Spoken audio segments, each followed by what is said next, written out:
Hello everyone, finance bill 2022 में section 272A को amend कर दिया गया और ये अमेंडमेंट एप्लीकेबल हो चुका है 1 अप्रैल 2022 से। सेक्शन 272A में पेनल्टीज के बारे में बताया गया है कि अगर आप इनकम टैक्स के किसी रिटर्न या फिर किसी स्टेटमेंट को फर्निश करने में डिफॉल्ट करते हैं तो यहाँ पर आपको कितनी पेनल्टी देनी पड़ती है। यहाँ पर मैंने ओपन कर लिया है फाइनेंस बिल और फाइनेंस बिल के क्लॉज नंबर 78 में ये अमेंडमेंट आया है जिसमें लिखा है सेक्शन 272A को अमेंड कर दिया गया है और जहाँ पर 100 रुपीज वर्ड यूज होता है वहां पर इन्होंने सब्सटीट्यूट कर दिया है 500 रुपीज। मतलब जिन भी स्टेटमेंट या रिटर्न्स को फर्निश करने में आपको पहले 100 रुपीज पर डे की पेनल्टी लगती थी, अब उसकी जगह आपको 500 रुपीज पर डे की पेनल्टी लगेगी। आज के वीडियो में यही डिस्कस करने वाले हैं कि सेक्शन 272A के अंदर कौन कौन से सेक्शंस आते हैं जहां पर आपको 500 रुपीज पर डे की पेनल्टी देनी होगी अगर आपने कोई भी स्टेटमेंट या रिटर्न फर्निश करने में डिफॉल्ट किया। 1 अप्रैल 2022 से सेक्शन एप्लीकेबल हो चुका है।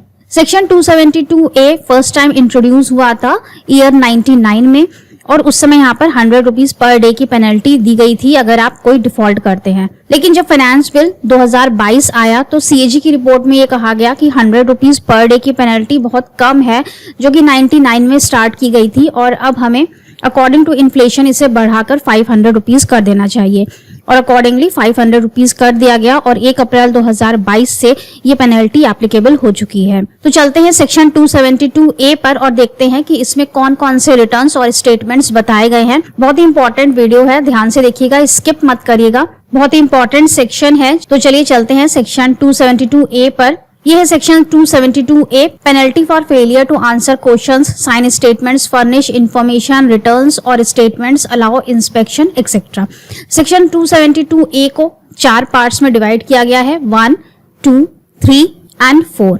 इसके सेकेंड पार्ट में जब हम जाते हैं तो सेकेंड पार्ट में इफ एनी पर्सन फेल्स, यहाँ पे इन्होंने लास्ट लाइन में दिया हुआ है ही shall pay by way of penalty a sum of 100 rupees for every day during which the failure continues. तो जो सेकंड पार्ट में इन्होंने A से लेकर के L तक के पॉइंट्स दिए हैं, इन पर 500 रुपीज पर डे की पेनल्टी एप्लीकेबल होती है। चलिए देखते हैं कि कौन कौन से सेक्शंस हैं जिनमें आप डिफॉल्ट करेंगे तो आपको 500 रुपए पर डे की पेनल्टी देनी पड़ेगी। सबसे पहला है comply with the notice issued under section 94(6). Section 94(6) क्या कहता है? सेक्शन 94 सबसेक्शन 6 रिलेट करता है इंटरेस्ट ऑन सिक्योरिटीज। इंटरेस्ट में डिविडेंड भी इंक्लूड है और सिक्योरिटीज में स्टॉक एंड शेयर्स भी इंक्लूड है। मतलब ये सेक्शन रिलेट करता है dividend on stock and shares. आपका असेसिंग ऑफिसर आपसे कोई भी स्टेटमेंट फर्निश करने के लिए कह सकता है इन respect of dividend on equity shares, और अगर आप कोई भी स्टेटमेंट या पर्टिकुलर फर्निश करने में डिफॉल्ट करते हैं तो यहाँ पर 500 रुपए पर डे की पेनल्टी है। इसके बाद B पॉइंट में है नोटिस ऑफ डिसकंटिन्यूएंस ऑफ बिजनेस और प्रोफेशन अंडर सेक्शन 176 सबसेक्शन 3।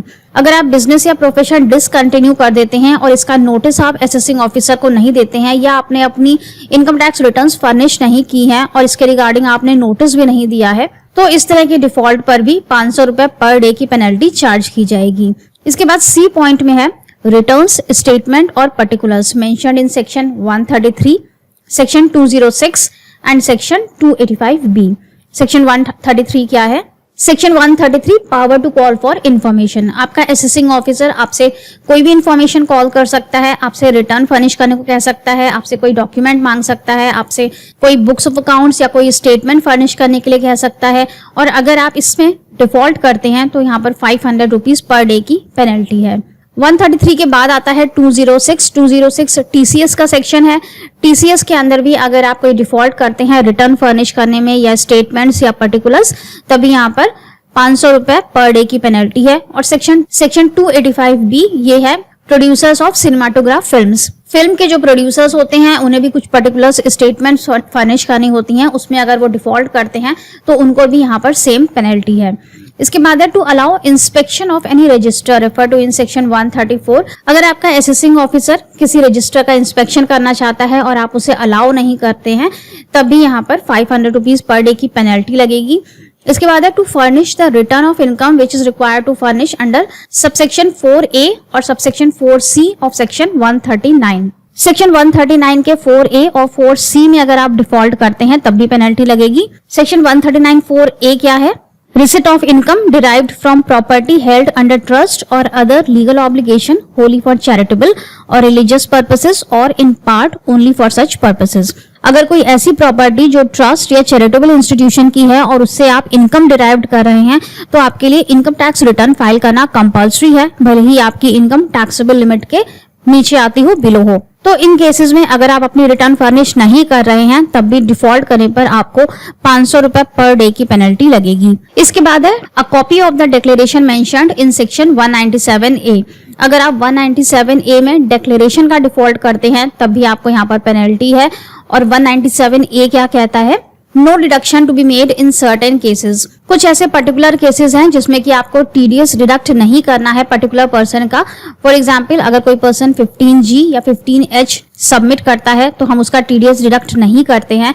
तो इस तरह के और भी सारे केसेस हैं जिनमें कि टीडीएस डिडक्ट नहीं करना है। तो इन सब केसेस में आपको एक डिक्लेरेशन सबमिट करना होता है जिसे अंडर सेक्शन 197A सबमिट किया जाता है। अगर ये डिक्लेरेशन आप सबमिट नहीं करते हैं तो 500 रुपए पर डे की पेनल्टी यहाँ पे लगाई जाएगी। इसके बाद है to furnish a certificate as required by section 203 और सेक्शन 206C। सेक्शन 203 टीडीएस का है और सेक्शन 206C टीसीएस का है। अगर आप किसी व्यक्ति का टीडीएस डिडक्ट कर रहे हैं और उसे आप टीडीएस सर्टिफिकेट प्रोवाइड नहीं कर रहे हैं तो डिफॉल्ट होने पर आपको 500 रुपए पर डे की पेनल्टी देनी पड़ेगी। इसी तरह से टीसीएस में भी अगर आप टीसीएस कलेक्ट कर रहे हैं और आप पर्टिकुलर पर्सन को टीसीएस सर्टिफिकेट नहीं दे रहे हैं तभी यहाँ पर सेम पेनल्टी है।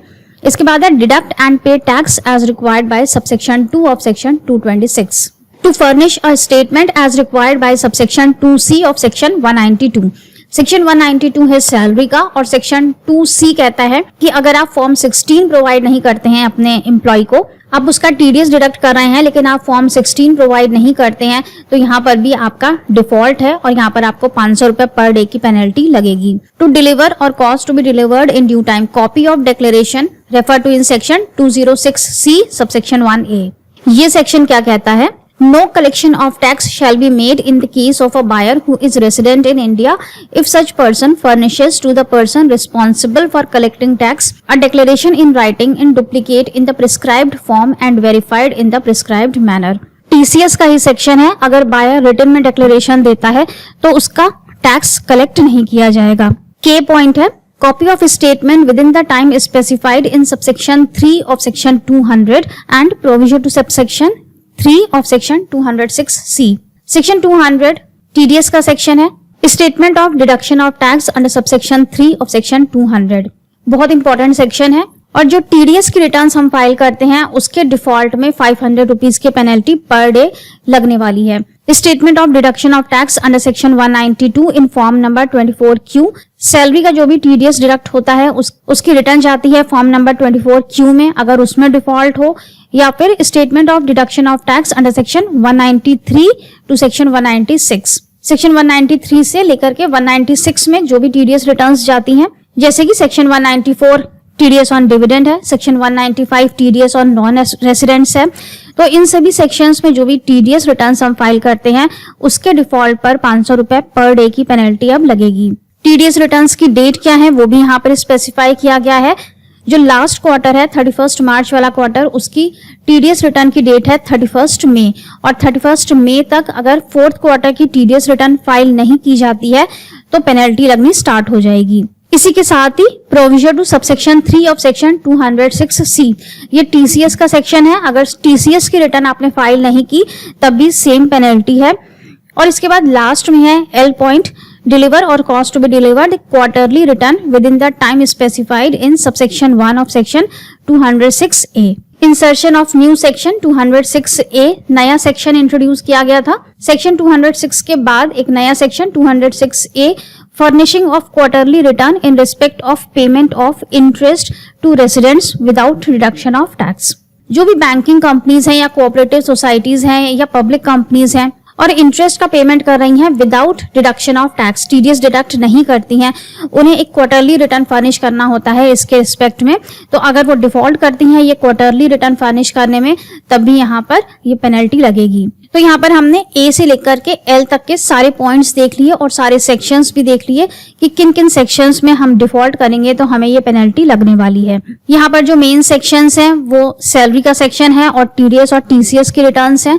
अगर सैलरी के अंदर 192 में आप टीडीएस डिडक्ट करते हैं और अपने एम्प्लॉय को या तो फॉर्म 16 प्रोवाइड नहीं कर रहे हैं या फिर आप टीडीएस के रिटर्न्स फाइल नहीं कर रहे हैं, और सेक्शन 193 से लेकर के 196 में भी अगर आप टीडीएस की रिटर्न्स फाइल नहीं कर रहे हैं या फिर टीसीएस की रिटर्न्स फाइल नहीं कर रहे हैं। आई होप कि यहाँ पर हर सेक्शन आपको क्लियर हो गया होगा।